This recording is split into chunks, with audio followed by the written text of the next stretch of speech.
Good morning! So, today you and I are going to talk about something that just happened yesterday, and it is the worst sensation a programmer, part of a DevOps team, can possibly feel.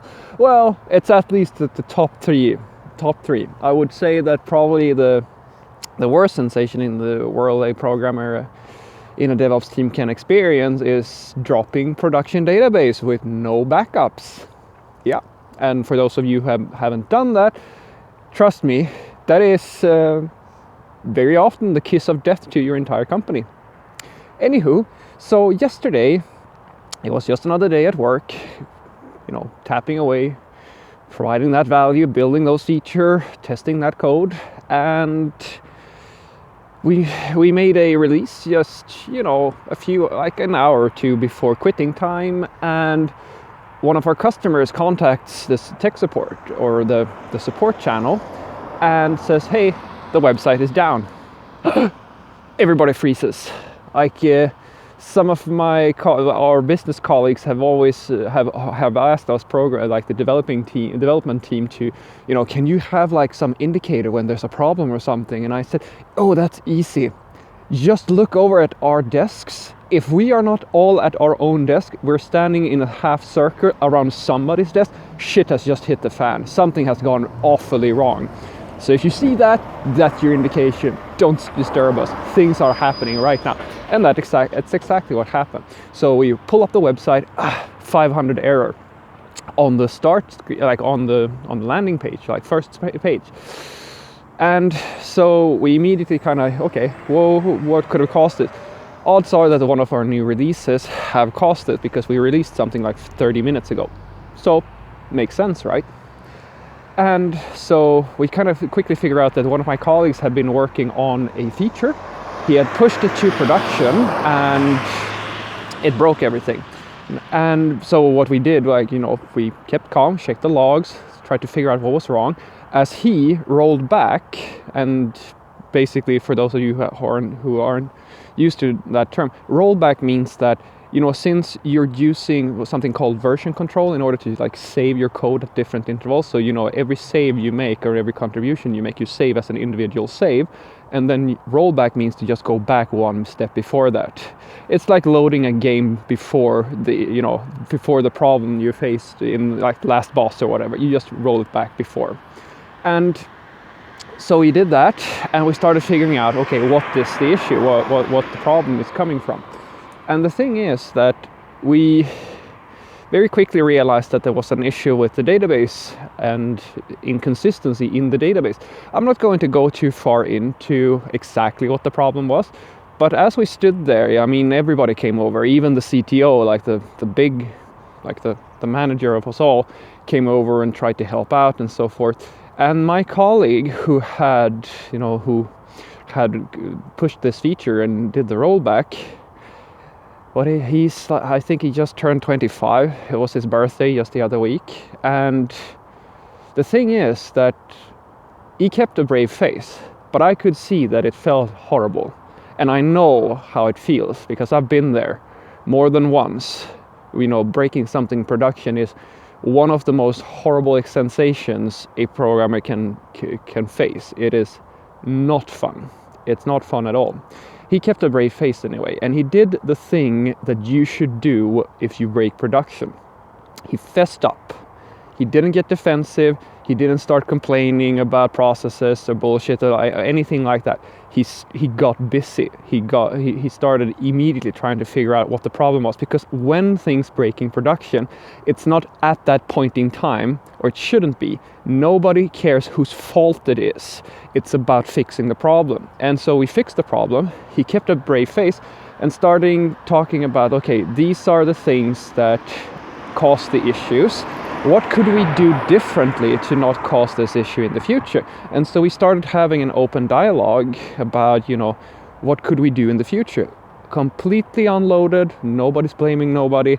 It happens. It's that simple. These things happen. And when we finally kind of get to a consensus about, okay, how should we do this in the future? I tap him on the shoulder wink at him and say, "Don't worry about it, dude. It happens to everybody." And I could see that he got a great deal of relief, like a sense of relief. And my other colleagues kind of came up to him as well and tapped him on the shoulder and said, "Don't worry about it. I've broken this stuff as well." And I could see, like he said, like, "Thank you so much for the support." And I could see that he was very relieved. And then I kind of turned to him and said, everybody does it at least once in their career.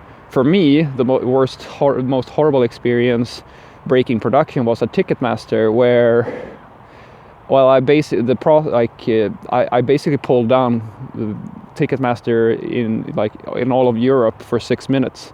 That was not fun. So you can imagine how horrible that felt.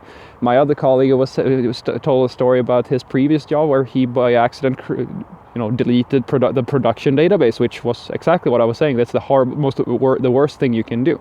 So we started sharing these stories, and what I would like to share with you is that if you are the person who by accident causes an issue in production, keep calm and try to get people, just don't be have no pride. It's not about you now, it's about the company. Fix the problem and then try to learn from what happened. And if you are not the person who broke production, but you have a colleague who did it, be supportive, because it's really tough on you. Emotionally, it's a very tough situation to be in, at least for a lot of programmers. And if you are a company who is doing IT, I would give you this advice. You have to accept that this will happen. So when you are running an IT company, there are a few best practices that you need to adhere to if you don't want your entire business to go tits up every time something goes bad. Number one, what I was saying earlier, rollbacks. You need to have a version control system like Git or something like that, with a easy way of just clicking a button and reverting to the previous code base whenever needed. We fixed the problem in production in less than 5 minutes. Less than 5 minutes, because we have a rollback system. That's number one, really, really important. Number two is that you need to secure your database. If you don't have backups or event sourcing or something that allows you to recreate the database, you are exposing yourself, because people make mistakes. If you have an unsafe testing process or an unsafe process whatsoever when it comes to your database, you might actually find that you break the database somehow. It could be anything from you need to run a batch job to migrate your database model, or anything like that. If anything like that goes wrong, your database is gone. If that is your setup, then at least if I was working for you, I would completely refuse to do anything in production.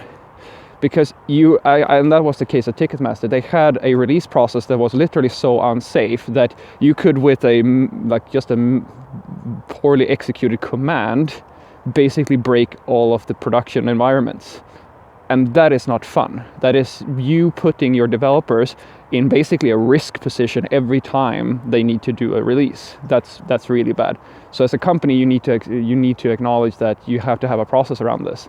And the third and most important thing is that don't blame the developer for this.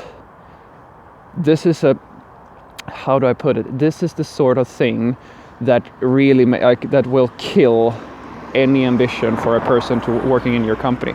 You will most likely lose them. If you start pointing fingers because somebody made a mistake and by accident broke something, then you're going to lose people. Trust me, you will lose people. There is nothing worse than this. It's a sensation to a programmer.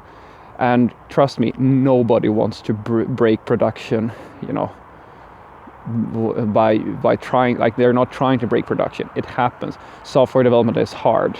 And basically that's my little story. So what you want to take away from this is to make sure that you have a rollback system. Make sure that you're securing your database, production database. You need to have backups or a rollback system for that as well. Make sure to do that, and be nice. Be supportive to the people who are actually taking a risk. Because trust me, if you have a DevOps culture, every single time that somebody pushes that button, release to production, they're putting their job on the line. If you don't have a forgiving atmosphere at work.